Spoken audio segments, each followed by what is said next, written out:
How you doing, YouTube? I really haven't had a lot of time to work on the prototype. I really need to get going because I'm running out of time. This being basically just before the 1st of March, I don't have a whole lot of time left to get to the WheelHorse shop. Well, just for informational purposes, I thought I'd show you some differences in RJ35 Veri-Drives. What we have here is, this one here is off the 1955. This one here is off my 1957, and I just thought it would be interesting to show you some differences in these Veri-Drives over the years. Now, this being a 1955, this one here was not press fit. They don't press fit these some years.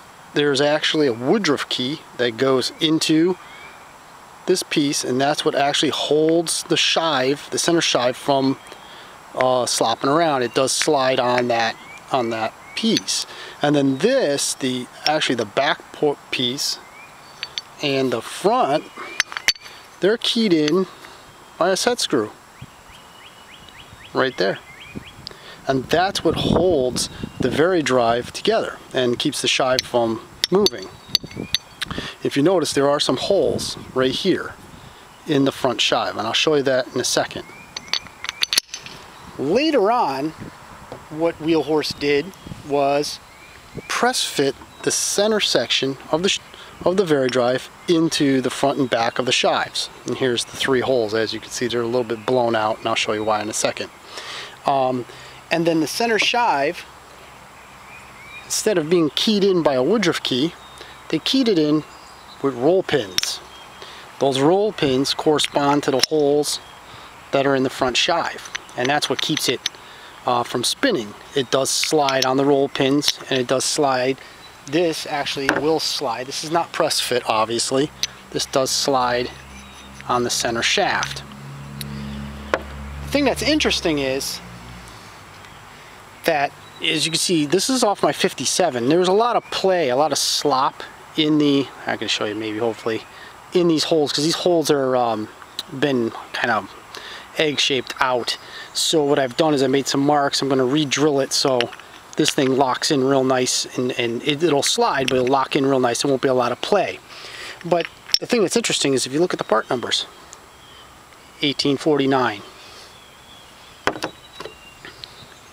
1850, 1849, and 1850. So really you don't know what style you're going to get until you take it actually apart.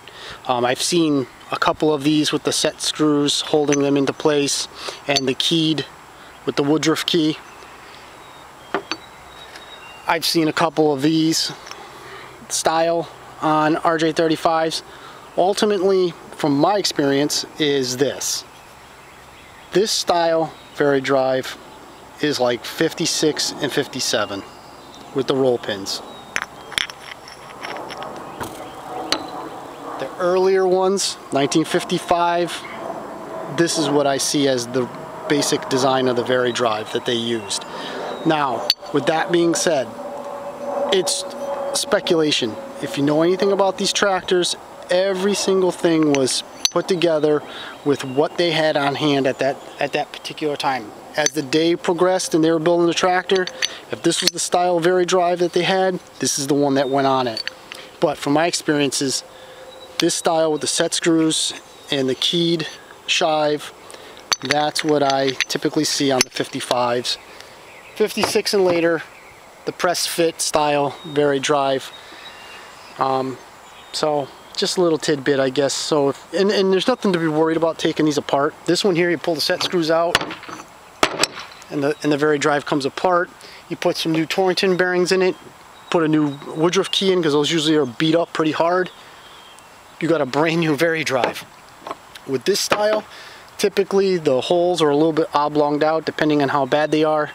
Make a template, re-drill the holes for the roll pins, put some new Torrington bearings in it, press fit it back together. I just have a Dake Arbor press fit it back together. Make sure that you set the slide correct, the amount of slide travel correct, and basically you have an NOS, 2 NOS Veri-Drives, which are going to work absolutely perfect. just something to think about, just an interesting fact about an RJ35 that I've seen over the years.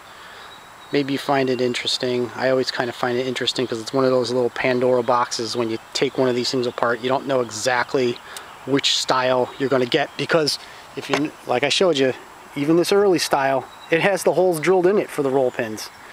But this one was a keyed one with a Woodruff key. You never know what you're going to find with these little tractors. That's why I find them so interesting. Well, thank you very much. I will have an update on the prototype shortly. I'm going to be putting the piston in the bore and things like that, and the frame's going off to the sandblaster probably this week sometime. I'm going to sandblast it in a booth, and that's about it. Alright, thank you very much.